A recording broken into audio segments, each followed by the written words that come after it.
Assalamualaikum warahmatullahi wabarakatuh. Selamat datang di video pembelajaran tematik kelas 5. Alhamdulillah kita bertemu lagi di video pembelajaran kali ini, yaitu kita akan melanjutkan pembelajaran tematik tema 6 subtema 5 ya. Nah, di subtema 5 ini, di subtema 1 ini, di pembelajaran 5 ini kita akan membahas tentang masih seperti pembahasan sebelumnya di video-video sebelumnya itu tentang energi panas ya. Nah, sebelum mulai kalian siapkan dulu buku paketnya, buku catatan tematik, alat tulis, dan yang terpenting simak video pembahasan ini ya. Bapak harap di kalian di rumah baik-baik saja, sehat semuanya, keluarga aman, nyaman, sejahtera semuanya ya. Baik, kita lanjutkan. Kita mulai ya. Kalian sudah siapkan dulu buku tematik tema 6 ya, yang ini. Mengenai panas dan perubahannya. Kemudian buka halaman 43 ya. Di halaman 43 kalian buka pembelajaran 5 ya. Mari kita mulai. Pada pembelajaran 5 ini kita akan belajar tentang IPA saja dulu ya, yaitu tentang mencari tahu hubungan energi panas dengan proses air mendidih, kemudian pemuaian dan penyusutan benda ya. Nah, di sini ada gambar-gambarnya ya. Sudah dibahas di video-video pembelajaran sebelumnya oleh Pak Opik dan Pak Jeno tentang energi panas ya, tentang energi panas atau sumber panas ya. Di situ banyak sekali pembahasan-pembahasan atau informasi-informasi yang mengenai energi panas. Nah, mari kita lanjutkan pembelajarannya. Oke. Sebelum ke pembahasan, nah di sini ada dua gambar. Di sini ada siapa namanya ini? Rasti ya, Rasti dengan ibunya. Rasti dengan ibunya akan memasak air ya. Yang satu itu ada air di panci yang besar, yang satu di panci yang kecil.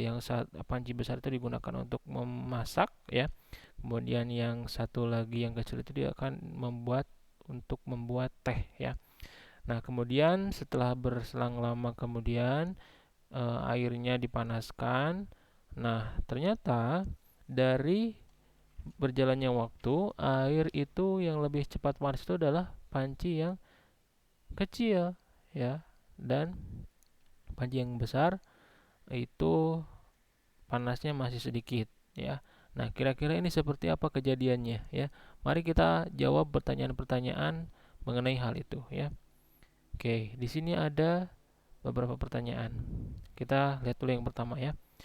Bagaimana ukuran kedua panci pada gambar di samping? Nah, seperti yang kita bahas sebelumnya dan lihat pada gambar, tentu ukuran kedua panci ini berbeda ya, yang satu kecil, yang satu besar. Maka dari ukuran yang berbeda ini, dia akan mempengaruhi cepat lambatnya proses mendidihnya air ya ketika dipanaskan. Kemudian, jawab pertanyaan yang kedua, panci manakah yang lebih banyak berisi air? Tentu saja, kalau misalkan pancinya lebih besar, otomatis airnya juga akan lebih banyak ya, akan lebih banyak. Kemudian yang ketiga, jika kedua panci yang berisi air dipanaskan, air dalam panci manakah yang lebih cepat mendidih? Nah, air yang lebih cepat mendidih itu ada pada panci yang berukuran kecil. Kenapa? Karena proses sebentar. Karena proses pemanasan itu akan lebih cepat ya, tidak ukuran pancinya itu kan sempit ya, kecil. Nah, maka akan berbeda dengan ukuran panci yang besar dan luas ya. Jadi akan lebih cepat proses perpindahan panasnya dari api itu menuju panci dan air ya. Nah, maka yang lebih cepat adalah yang kecil ya. Nah, kalau misalkan kalian pernah lihat di rumah ibu kalian lagi masak ya, ibu kalian lagi masak, misalkan lagi wajannya bekas dicuci, ada airnya ketika dicetrekkan ke ini, dinyalain api kompor, itu dengan sepersekian detik air yang sedikit itu akan cepat hilang, ya. Maka yang paling kecil adalah yang paling cepat mendidih, ya. Kemudian, mengapa waktu yang diperlukan untuk mendidihkan air dalam kedua panci tersebut tidak sama? Ya, dikarenakan ada faktor ukuran panci tersebut, ya. Kalau ukurannya sama, mungkin waktunya juga akan sama, ya. Waktunya juga akan sama. Kalau berbeda ukurannya, nah, bisa saja ini waktunya berbeda, ya. Kemudian, apakah kesimpulan yang diperoleh dari kegiatan tersebut? Jelas, berarti kesimpulannya adalah panci yang lebih kecil akan lebih cepat mendidih atau akan lebih cepat panas, ya. Kemudian sedangkan panci yang lebih besar itu akan membutuhkan waktu lebih lama untuk mendidihkan airnya. Seperti itu, ya. Mari kita lanjutkan kembali. Nah, di sini kalian lihat buka halaman 45, di situ ada kotak-kotak, ya. Nah, kita coba mengidentifikasi beberapa peristiwa yang berhubungan dengan konsep energi panas, ya. Dari kegiatan sehari-hari yang mempengaruhi atau yang dipengaruhi oleh energi panas, ya. Tidak hanya api saja, ya, tidak hanya kegiatan mendidihkan air, tidak hanya kegiatan menjemur, tapi ada beberapa kegiatan atau peristiwa-peristiwa dalam kehidupan kita sehari-hari yang secara tidak langsung itu membutuhkan atau berhubungan dengan konsep energi panas. Mari kita lihat. Kalau misalkan ada aktivitas yang lebih banyak membutuhkan energi panas, kalian checklist, ya. Kalau tidak ada berarti gak usah di checklist. Nah, di sini kita lihat yang kotak pertama, mengeringkan sapu tangan basah dari kain tebal. Ini kalau kainnya tebal pasti lebih membutuhkan energi panasnya lebih banyak, ya. Nah, yang ini, ya. Nah, ini checklist saja. Kemudian mengeringkan pakaian tebal yang sangat basah, ya jelas ini harus lebih banyak energi panasnya. Mengeringkan rambut panjang setelah keramas. Nah, biasanya kalau ibu-ibu, ya, setelah keramas itu pasti suka ada pengering hair dryer, ya. Nah, itu bisa menggunakan itu untuk mengeringkan rambutnya kalau rambutnya panjang, ya, berarti ini membutuhkan energi panas lebih banyak. Kemudian mengeringkan sapu tangan basah dari kain tipis. Ini tidak, ya, kainnya tipis, bisa otomatis akan lebih cepat kering, ya. Kemudian mengeringkan pakaian tipis yang sangat basah.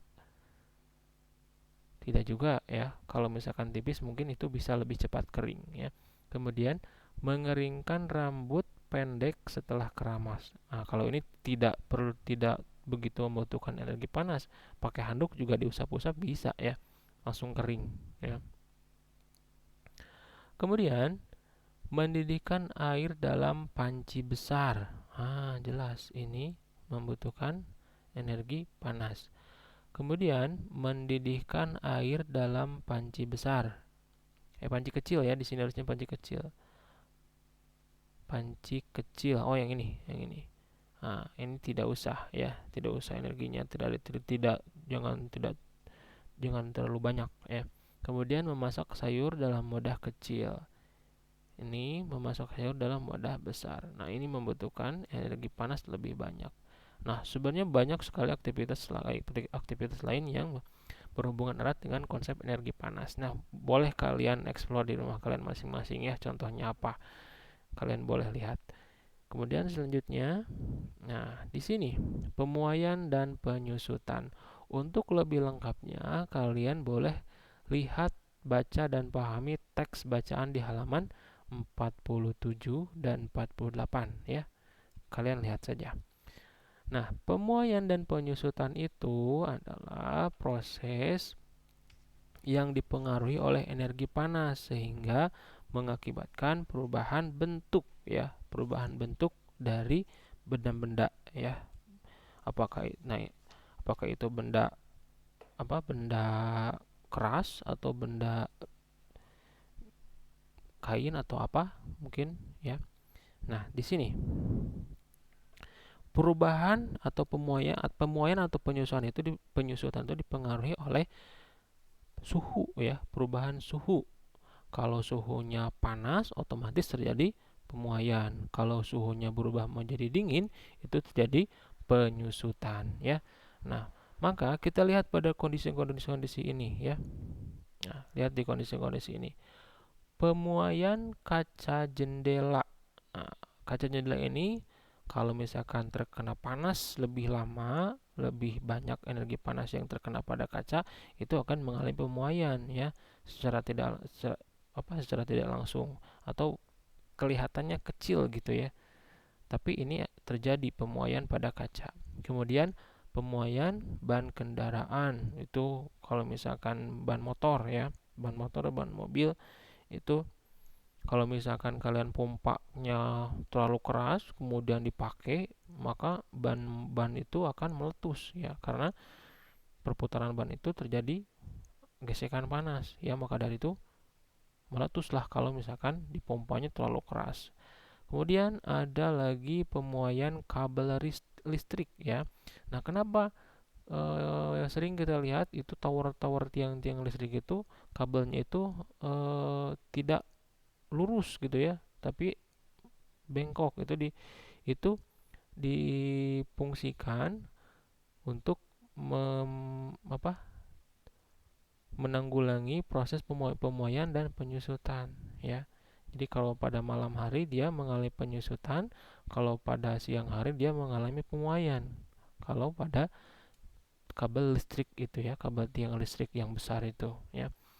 Kemudian ada pemuaian gelas kaca.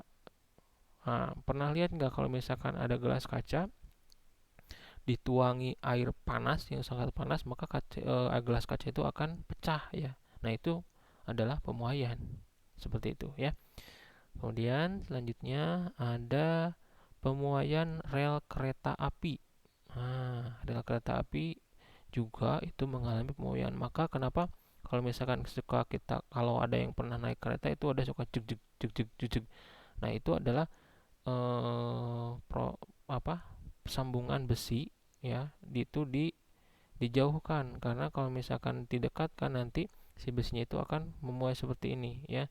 Jadi nanti biasa mempengaruhi laju kereta gitu ya. Maka dari itu untuk menghindari pemuaian yang berlebihan, maka si rel keretanya itu direnggangkan seperti itu ya.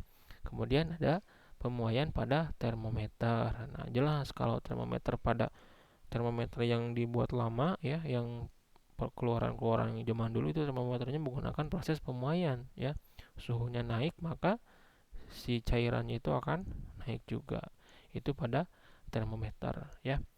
Nah, itu saja untuk pembahasan tema 6 subtema 1 pembelajaran 5. Mudah-mudahan dipahami ya.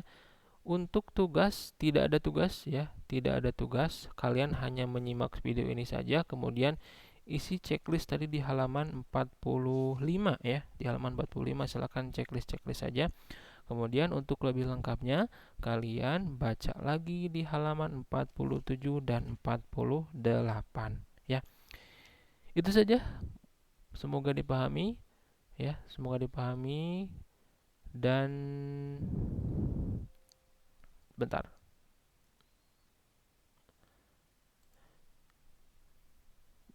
Semoga dipahami video pembelajarannya. Untuk lebih jelasnya kalian boleh baca-baca di buku dan kita ketemu lagi di video pembelajaran selanjutnya.